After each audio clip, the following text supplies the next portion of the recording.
মাত্র 15 মিনিটের ঝড়। এই 15 মিনিটের ঝড়ে লণ্ডভণ্ড গোটা শহর। এই দিন বিকালে ভয়ানক ঝড়ে লণ্ডভণ্ড গোটা জলপাইগুড়ির সাথে ময়নাগুড়ি শহর।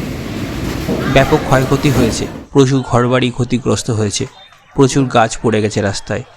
অন্তত 4 জনের মৃত্যু হয়েছে বলে জানা গেছে। এই দিন গোটা জলপাইগুড়ি জেলা জুড়ে ঝড়ের তাণ্ডব ছিল।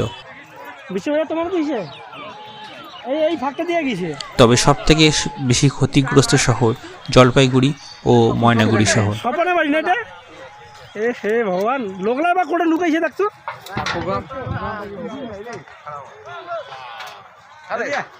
নয়া বাড়িটা করছে হ্যাঁ